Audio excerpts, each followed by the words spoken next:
Hi everyone, আসসালামু আলাইকুম। আশা করছি সবাই ভালো আছেন। আলহামদুলিল্লাহ আমিও ভালো আছি আপনাদের দোয়ায়, আল্লাহর অশেষ রহমতে। তো অনেকদিন পর আরও একটা ভিডিও নিয়ে চলে আসলাম। তো এখন হচ্ছে সকাল সকালে একটু চা খেয়ে নেব, আর চা না খাইলে কেমন জানি শরীরটা ম্যাচ ম্যাচ করে। তো এখন হচ্ছে একটু গ্রিন টি খেয়ে নিব। আর সবসময় আমি কিন্তু গ্রিন টি খাই না, মাঝে মাঝে দুই এক মানে 1 মাস 2 মাস 3 মাস এরকম কন্টিনিউ করি, তারপর আবার ছেড়ে দিই। তো যাই হোক, এখন একটু চাটা ভিজিয়ে রেখেছিলাম অনেকক্ষণ। তো এখন হচ্ছে খেয়ে নিব, খেয়ে তারপরে হচ্ছে কাজ বা শুরু করে দেব, যেটা হচ্ছে রুটিন। তো যাই হোক, এখন হচ্ছে আলু ভাজি করে নেব সকাল সকাল একটু নাস্তা করার জন্য। তো আর যেহেতু গ্যাস শেষ হয়ে গিয়েছে, তো সেক্ষেত্রে গ্যাসও পাচ্ছিলাম না। তো তার জন্য হচ্ছে আমি 1-2 দিন হচ্ছে একটু এটার মধ্যে রান্না করব। তো সকাল সকাল হচ্ছে উঠে আমি এখন আলু ভাজিটা বসিয়ে দিলাম। আলু ভাজি করার আগে কিন্তু আমি আটাটা করে নিয়েছিলাম। তো আটা করে আলু ভাজি হতে হতে কিন্তু আমি রুটিগুলা বেলে নিয়েছি। এখন হচ্ছে রুটিগুলা সেঁকে নেব। তো আসলে আমার বাসায় সবসময় কিন্তু রুটি করা হয়, এমন একদিন বাদ নাই যে সেদিন করি না। আর সেটা খুব কম হয় যে মাঝে মাঝে রুটি করি না, যেটা একদমই আমার বাসায় রুটি না করলে কিন্তু নাস্তাটাই সম্পূর্ণ হয় না। আমার কাছে মনে হয় রুটি পরোটা এগুলো করতেই হয়। তো এখন হচ্ছে একটু রুটিগুলো সেঁকে নিলাম। তো এই তো সেঁকতে সেঁকতে আপনাদের সাথে কথাও বলতেছি। তো আসলে আমার ভিডিওগুলো কেমন হয় একটু কমেন্টে জানাবেন। আর যারা যারা নতুন নতুন অ্যাড হচ্ছেন, অবশ্যই চ্যানেলটাকে সাবস্ক্রাইব করবেন আর পেজটাকে ফলো করবেন। আর আপনাদের মূল্যবান মতামতগুলো জানিয়ে যাবেন।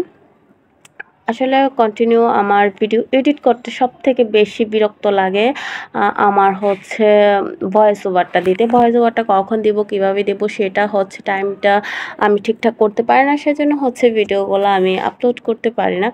তো এ পর্যায়ে হচ্ছে গ্যাস চলে আসছিল, ভাবছিলাম যে 2-3 দিন পরে আনবো। পরে হচ্ছে নিচে গেলাম, গিয়ে হচ্ছে আমি গ্যাসটাকে ভাবলাম যে একটু ঘুরি। তো ঘুরে তারপরে দেখলাম যে যেখান থেকে সবসময় গ্যাস আনা হয় সেখান থেকে আর পেলাম না, অন্য কোথাও থেকে নিয়ে আসলাম। তো নিয়ে এসে এখন হচ্ছে রান্নাবান্না শুরু করে দিলাম। আর গ্যাসটা খুঁজতে খুঁজতে কিন্তু বেশ টাইম হয়ে গিয়েছিল, প্রায় 1টার মতো বেজে গিয়েছিল। তো খুব দ্রুত হচ্ছে রান্নাটা করার চেষ্টা করতেছিলাম। তো ভেবেছিলাম যে কী রান্না করব, পরে একটু ভাবলাম যে ডিম সিদ্ধ বসিয়ে দিয়েছিলাম। তো ডিমটা হচ্ছে আমি সিদ্ধ করে আর এখানে হচ্ছে একটু পটল ভাজি করে নিয়েছি। তো যাই হোক, এখন আজকে হচ্ছে একটু শর্টকাট রান্না করা যায় যেটা, সেটাই চেষ্টা করব। আর খুবই দ্রুত করতেছিলাম কারণ 1টার মতো বেজে গিয়েছিল, অতিরিক্ত গরম পড়তেছিল। আর জানলা দিয়ে যেহেতু দুপুরবেলা রৌদ্র আসে, সেক্ষেত্রে একদম চুলার উপরে রৌদ্রটা পড়ে। আর চুলার উপর রৌদ্র পড়লে তো যেহেতু নতুন চুলা, একদম স্টিলের চুলা, আর এটার একবারে সম্পূর্ণ আলোটা আমার চোখে পড়ে, একেবারে চোখে ব্যথা করার মতো আলোটা পড়ে আর কি। তারপরেও দেখতেই পাচ্ছেন যে ক্যামেরা তো ক্যামেরাই বোঝা যাচ্ছে যে পাতিলের উপরে কিভাবে আলোটা পড়তেছে। তো এদিক দিয়ে একটা সুবিধা হলো যে সকাল দিনের বেলা যখন আমি ভিডিও করি তখন আমার রান্নাঘরে কোনো লাইটের প্রয়োজন হয় না, এত পরিমাণ আলো পড়ে।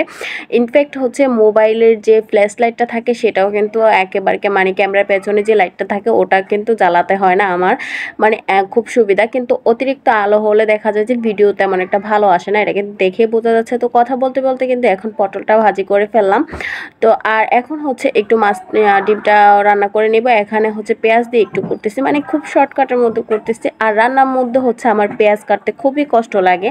তো আমার এই দুইটা জিনিস খুবই কষ্ট লাগে, যে এক হচ্ছে ভিডিও এডিটের মধ্যে হচ্ছে ভয়েস ওভারটা দেওয়া, আর একটা হচ্ছে যে আমার রান্না করতে গেলে পেঁয়াজ কাটাটা, এই দুইটা জিনিস খুবই বিরক্তকর লাগে। আর এই যদি পেঁয়াজ কাটা থাকে আমি তখন সারা মনে হয় যে আমি পুরো 1 বছরের রান্না একসাথেও করে ফেলতে পারবো, তাতে আমার কোনো সমস্যা হবে না। কিন্তু যদি পেঁয়াজ কাটা না থাকে তখন হচ্ছে ঘুরতে ঘুরতে আমার টাইম অনেক নষ্ট হয়ে যায়। তো যাই হোক, কথা বলতে বলতে রান্নাবান্না শেষ। তো ভিডিওটা যদি ভালো লেগে থাকে সবাই ভিডিওটাতে লাইক করবেন, কমেন্ট করবেন, শেয়ার করবেন। তো আজ এ পর্যন্ত, সবাই ভালো থাকবেন, সুস্থ থাকবেন, আল্লাহ হাফেজ।